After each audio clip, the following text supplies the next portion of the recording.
Hola a todos, esta es una clase de principios de comunicaciones para sexto año de electrónica de la ENET de Trelew.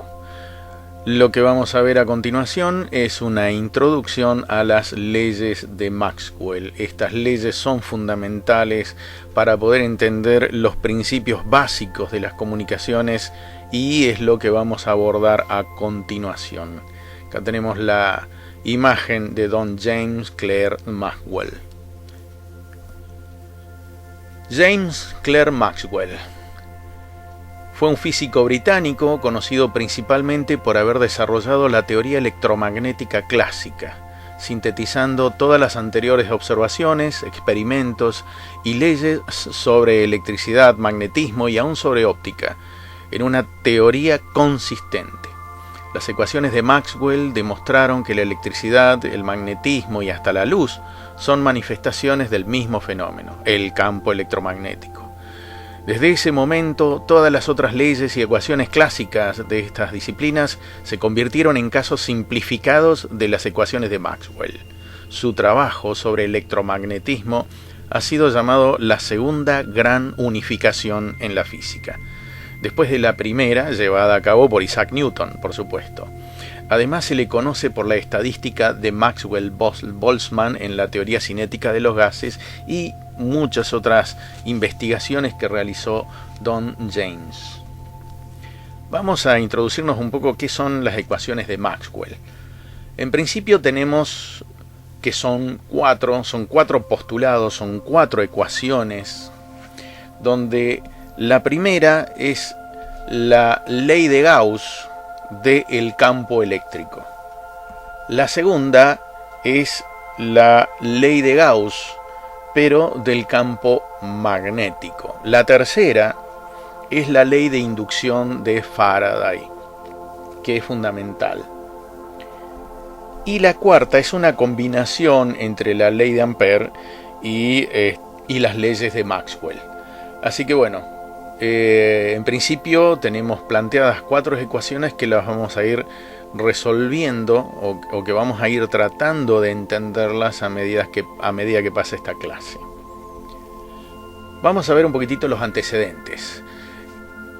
Nadie saca de la nada ecuaciones de la galera, entonces se basa en investigaciones anteriores. En este caso, para desarrollar las leyes de Maxwell, se basó en principio en las investigaciones de André-Marie Ampère, de Coulomb, de Gauss, de Ørsted y de Michael Faraday. Estos científicos realizaron grandes descubrimientos que permitieron luego a Maxwell reunirlos para poder lograr este planteo de la onda electromagnética a través de ecuaciones.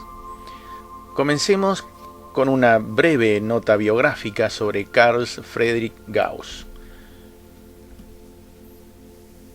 Fue un físico astrónomo, geodesta, físico alemán que contribuyó significativamente en muchos campos, incluida la teoría de los números, el análisis matemático, la geometría diferencial, la estadística, el álgebra, la geodesia, el magnetismo y la óptica.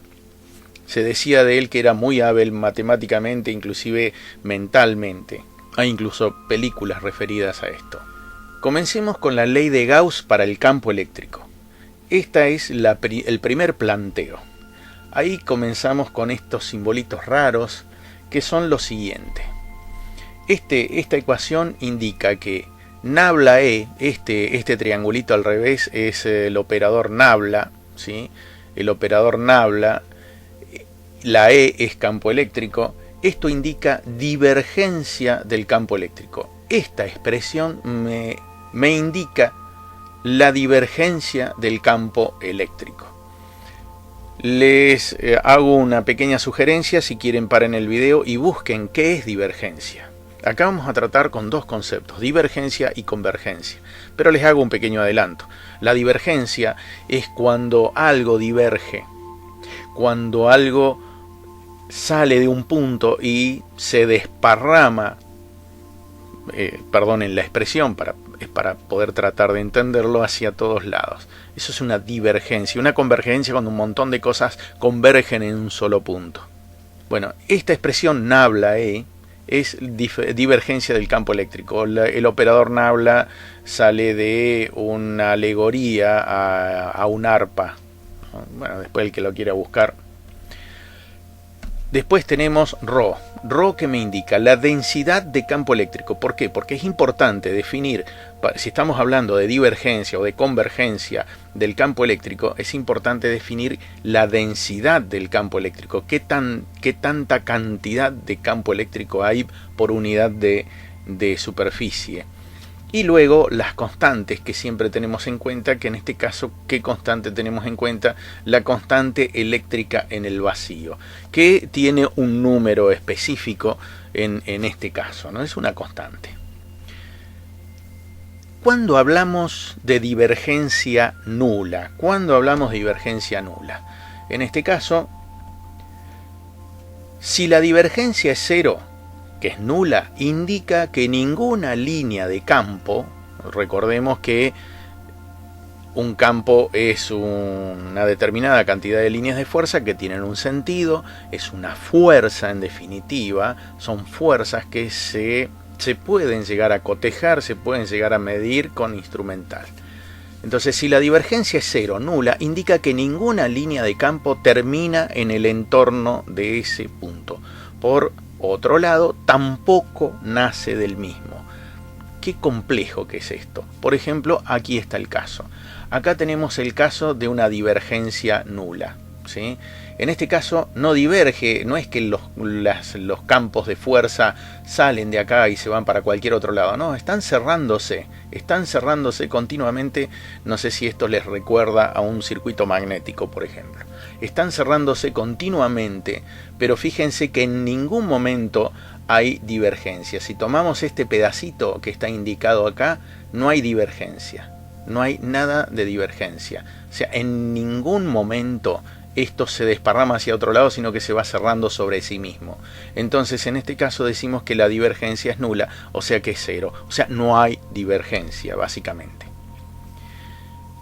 ¿Cuándo hablamos de divergencia positiva? En este caso, ¿cuándo hablamos de divergencia positiva? Si la divergencia es mayor que cero, o sea, positiva, indica que las líneas de campo nacen en el entorno de ese punto. Por otro lado, cuanto más cerca del punto hay, mayor intensidad. Las líneas no tienen final. ¿Cómo sería la cosa?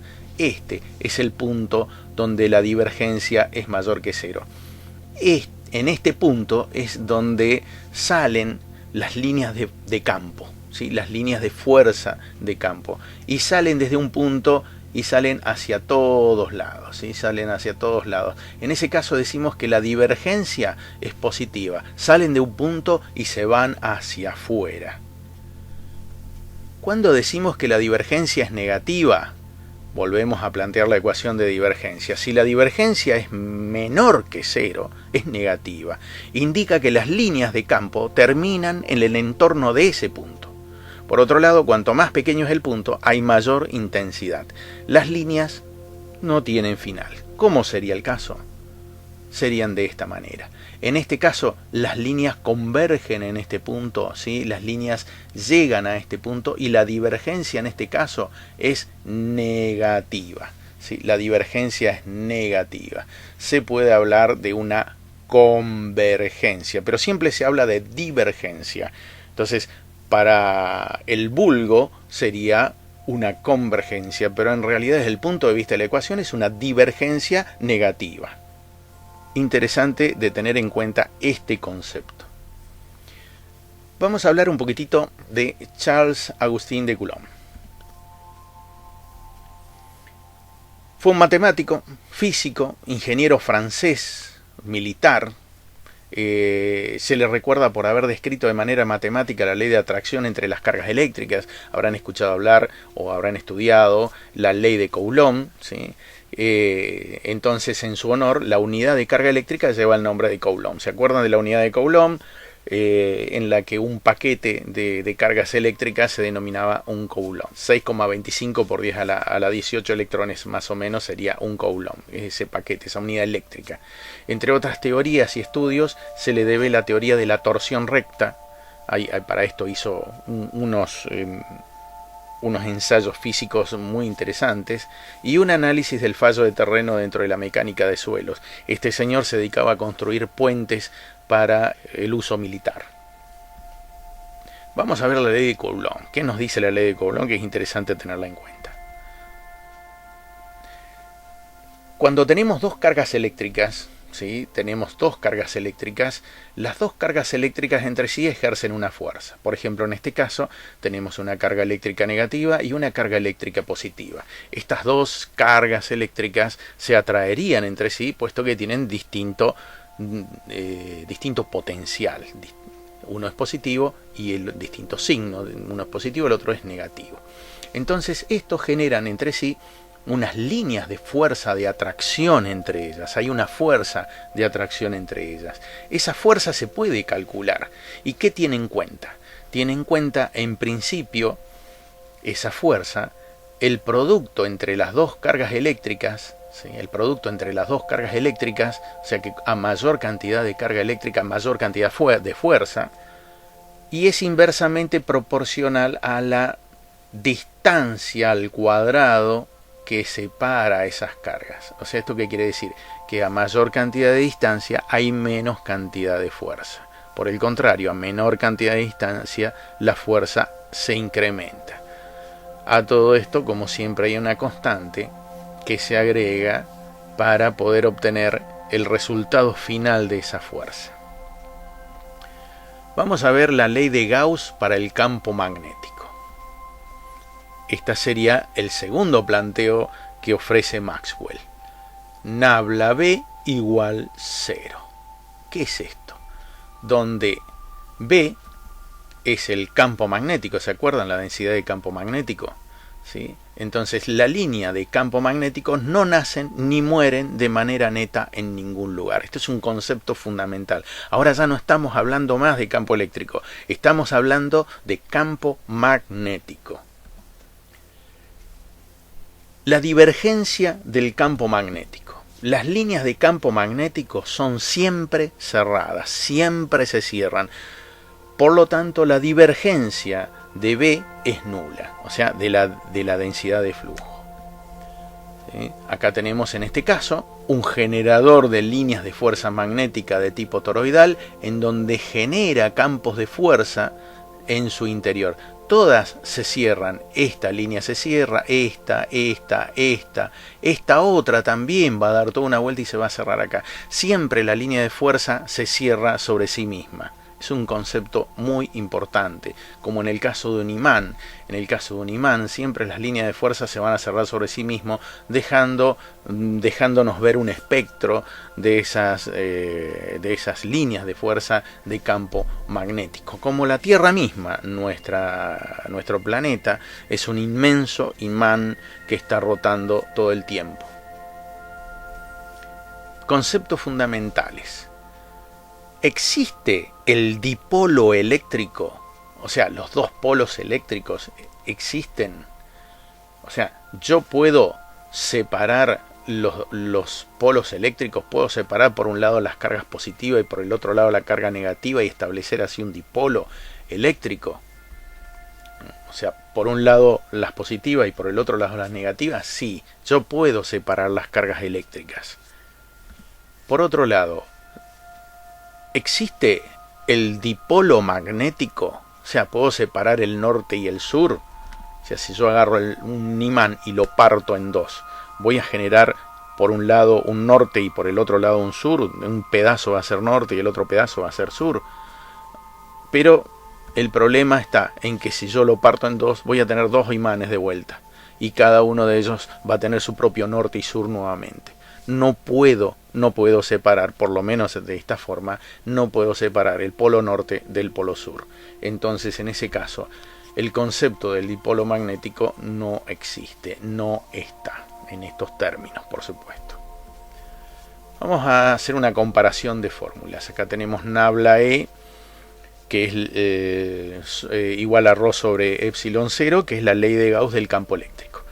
Esta es la fórmula de divergencia del campo eléctrico. Entonces, comparándolo con la fórmula general de divergencia del campo magnético y la fórmula completa de divergencia del campo magnético, tenemos similitudes, digamos, en cuanto al planteo de las fórmulas. Por un lado tenemos la fórmula de divergencia del campo eléctrico, ¿sí? Y por el otro lado tenemos la fórmula de divergencia del campo magnético. Recordemos las diferencias entre las dos, y es que en el caso del campo eléctrico yo podía tener esas líneas que se iban para cualquier lado, de esas líneas de fuerza, mientras que en el campo magnético siempre se cierran sobre sí mismas. Vamos a ver a don Michael Faraday, científico que lo tengo muy dentro de mí, ya que fue un gran científico y que en sí sentó las bases de muchas cosas que hoy conocemos: el motor, el transformador, el famoso principio de inducción.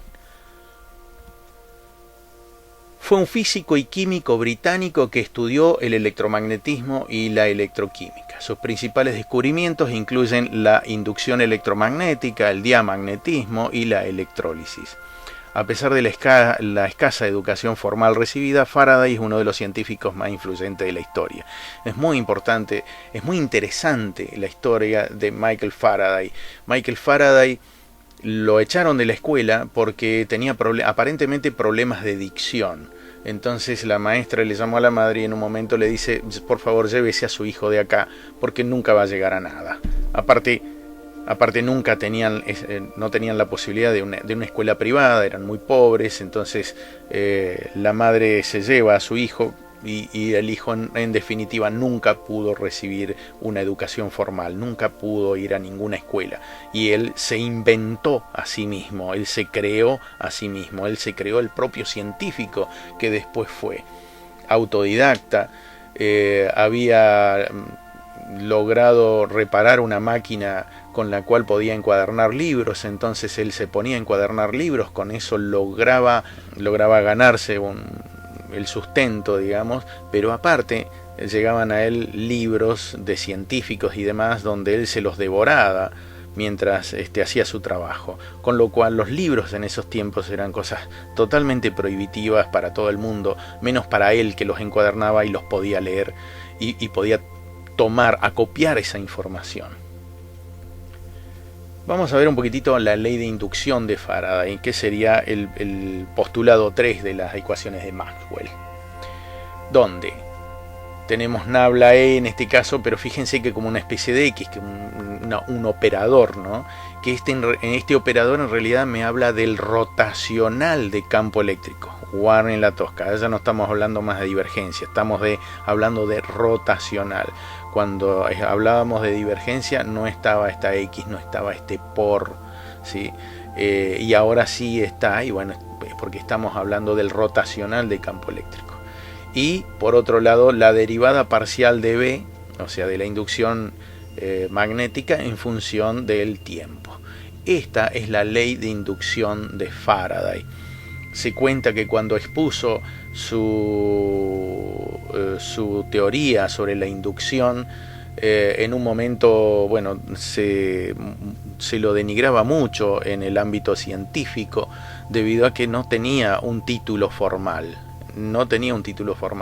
Entonces, cuando él expone la ley de inducción de Faraday, la ley de inducción, él explica en el pizarrón con su matemática abreviada, digamos, que le costaba mucho también, porque había que satisfacer a esas otras mentes brillantes que estaban del otro lado escuchando.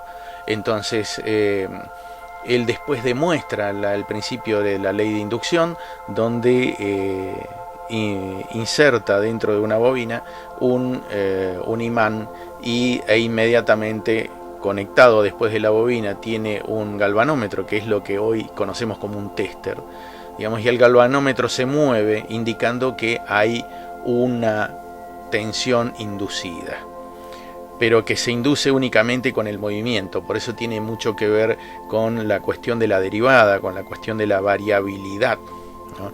Entonces se cuenta que uno de los asistentes a esta demostración en un momento le dice: todo muy interesante, don Faraday, pero ¿y esto de qué sirve? Se cuenta también que Faraday era de pocas pulgas, Y entonces le da la siguiente respuesta: ¿de qué sirve un niño recién nacido? O sea, un niño recién nacido no sirve de nada, no tiene sentido. Como no tiene sentido un pedazo de carbón que luego se va a transformar en un diamante. Ahí está la cuestión. Esto, como un niño que después, cuando evoluciona, es algo extraordinario, ¿sí?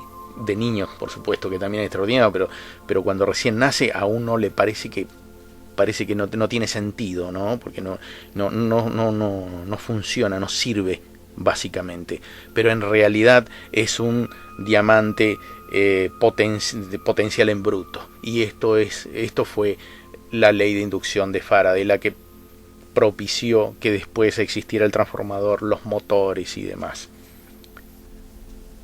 Es interesante ver el experimento de Faraday, donde él después coloca un transformador en donde lo que hoy conocemos como un transformador, en ese momento era un artilugio de Faraday, en donde él aplicaba una variación acá con una batería, ¿sí? Conectaba una tensión en este punto, se generaba un campo en el circuito magnético y ese campo era inducido en el secundario y producía una deflexión en el galvanómetro.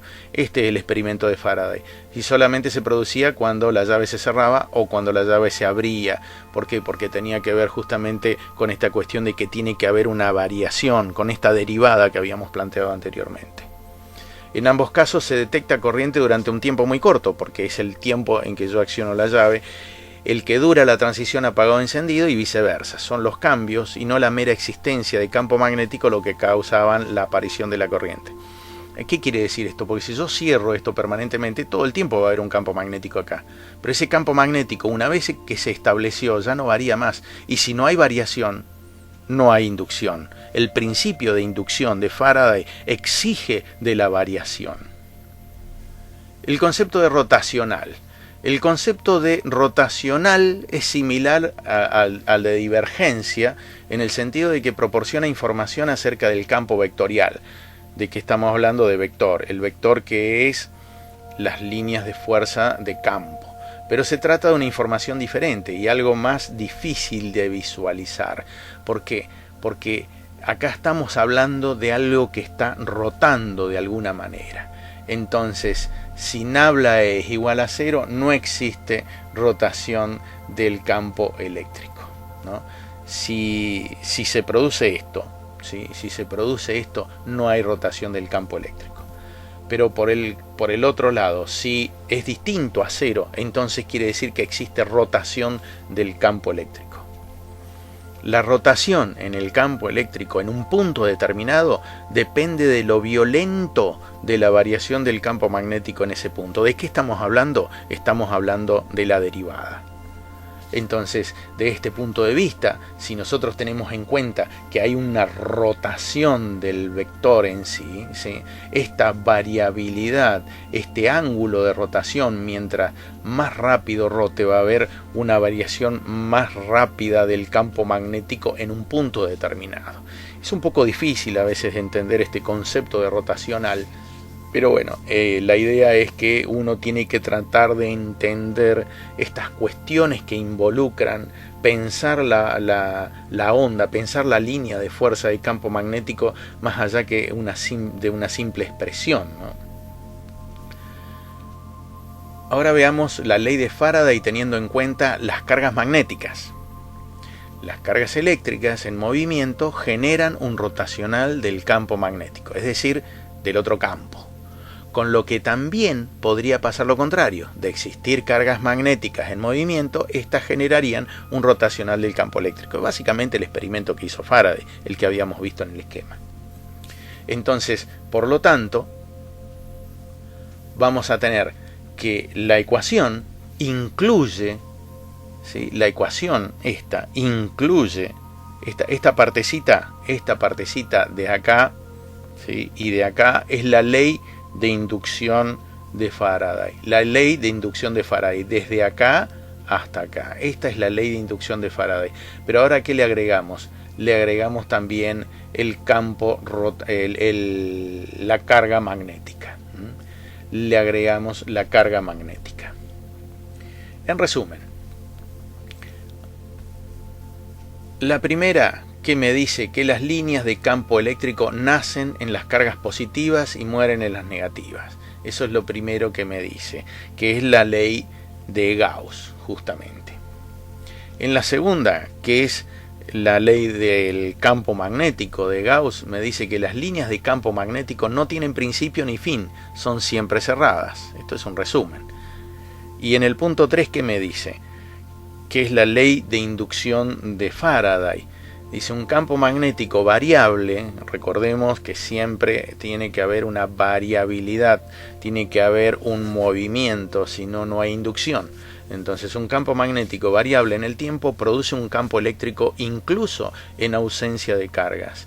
Y el campo eléctrico producido es perpendicular a la variación del campo eléctrico. En definitiva, a toda variación le corresponde, toda variación de campo le corresponde una variación de campo magnético, le corresponde una variación de campo eléctrico, en definitiva. Vamos a introducirnos un poco a Hans Christian Ørsted, un personaje muy interesante, físico y químico danés, un gran estudioso del electromagnetismo. En 1813 ya predijo la existencia de los fenómenos electromagnéticos, que no demostró hasta 1820, inspirando los desarrollos posteriores de André Marie Ampère y Faraday. Se cuenta algo muy interesante sobre Hans. En un momento estaba en la universidad tratando de explicar a los alumnos que los campos, que la electricidad no tiene nada que ver con el magnetismo, que no son cosas que tengan que ver, que tengan una relación, que por un lado está la electricidad, que por el otro lado está el magnetismo. E hizo un experimento muy interesante. Después de ese experimento interesante, donde demuestra que acercando a una aguja dos polos de una batería, de una pila, ¿no? En este caso de un gran capacitor cargado, de una botella de Leyden, el principio básico del capacitor, muestra que una brújula no se puede alterar para nada si yo acerco las puntas positivo y negativo, que el polo norte y el polo sur no tienen reacción alguna ante un positivo y un negativo eléctrico. Sin querer toca los cables e inmediatamente la aguja se vuelve loca de la brújula y salta para todos lados, donde don Hans dice, ¿qué pasó acá? Y comienza a estudiar el fenómeno. Es muy interesante. El experimento de Ørsted. Este es el experimento de Ørsted. Entonces se da cuenta de que una brújula que se orienta por el campo magnético terrestre, que no es ni más ni menos que la Tierra, otro gran imán que produce justamente la orientación de una brújula o compás magnético, si yo hago circular corriente eléctrica a través de un conductor, provoco una desviación de ese campo magnético. ¿Por qué? Porque hago circular corriente a través de este cable y provoco en torno al cable un campo eléctrico. Ese campo eléctrico provoca una variación de este campo eléctrico, provoca una variación de este campo magnético. Y este es el gran experimento de Ørsted, en donde en función de la cantidad de corriente eléctrica que pasa a través de ese conductor, yo puedo provocar una cierta cantidad de variación en grados de la aguja. En internet hay experimentos muy interesantes de cómo medir en función de las cuplas de fuerza, de la cupla que genera una brújula, midiendo el campo magnético terrestre, y yo tratando de ver con cuánta corriente lo puedo desviar tanta cantidad de grados, puedo calcular en ese punto de la Tierra qué cantidad de Gauss hay en ese punto. Es muy interesante el experimento, si quieren lo pueden buscar. El campo magnético era tanto más intenso cuanto mayor era la intensidad de la corriente eléctrica, una proporcionalidad directa a la intensidad. Mayor cantidad de corriente, a mayor cantidad de corriente eléctrica a través de este conductor, mayor cantidad de desviación de la aguja. El campo magnético era tanto más intenso cuanto más cerca del cable era medido, una proporcionalidad inversa a la distancia. O sea, si este cable yo lo acercaba cada vez más a la brújula, con la misma cantidad de corriente provocaba mayor cantidad de desviación. O sea, cumpliendo esta ley de la inversa del cuadrado de la distancia. El campo magnético nunca se dirigía hacia el cable, sino que era exactamente perpendicular a él en todos los puntos, como si rodease el cable. O sea, acá el campo eléctrico, cuando yo coloco una corriente eléctrica en un conductor, se produce concéntrico al cable líneas de fuerza de campo eléctrico. Y esta fuerza, esta cantidad de fuerza que tiene estas líneas valga la redundancia, de fuerza magnética, de fuerza eléctrica, depende de la cantidad de corriente. A mayor cantidad de corriente, mayor cantidad de campo eléctrico circundante al conductor. Hablemos un poquitito de André María Ampère. Matemático y físico francés, inventó el primer telégrafo eléctrico y junto con François Arago el electroimán. Formuló en 1827 la teoría del electromagnetismo. El amperio, en francés ampere, se llama así en honor a don André María Ampère. Él establece una ley, que es la ley de Ampère, ¿no? Esta ley dice que donde tengo nabla B, ¿sí?, que es el rotacional, acuérdense cuando está la X esa por este operador, pues es un operador en realidad, es el rotacional del campo magnético. Mu cero, ¿qué es? Es la permeabilidad magnética del vacío. Acuérdense que mu es la permeabilidad, ¿se acuerdan? Bueno, esta es la permeabilidad magnética del vacío, que tiene un valor estandarizado, un valor medido. Y la densidad de corriente eléctrica, que es J. Entonces, ¿esto qué quiere decir? Que el rotacional de campo magnético va a tener mayor cantidad de valor en función de la densidad, como esto es constante, en función de la densidad de la corriente eléctrica. Mayor cantidad de corriente eléctrica, mayor rotacional del campo magnético. Y lo vemos de esta manera, ¿no? Este es el rotacional del campo magnético, este es el sentido de la corriente eléctrica y este campo que va a rotar alrededor va a ser, la magnitud de este campo va a ser mayor cuanto mayor es la corriente eléctrica. Ahora vamos a hacer una incursión sobre la ley de Ampère-Maxwell. ¿Cómo es esto? La ley de Ampère era esta, ¿sí? Nabla B, que este es el rotacional del campo magnético.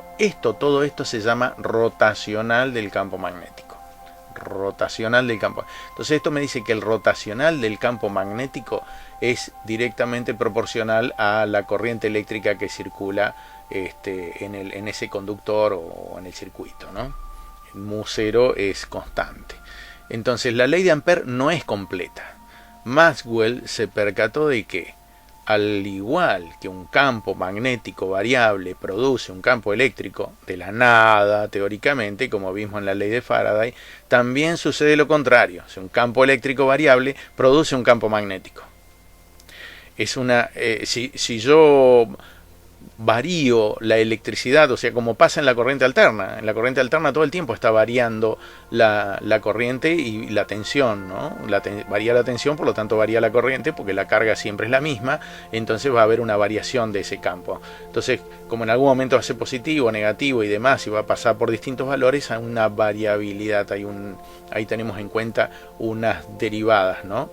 Expresado matemáticamente, esto indica que la ley de Ampère requiere de un término más. ¿Cuál es ese término?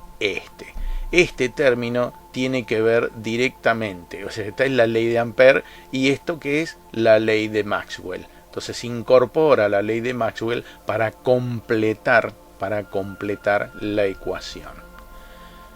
Ahora vamos a hablar dónde termina todo esto, porque dimos vuelta por un montón de lugares y vamos a hablar de don John Henry Poynting.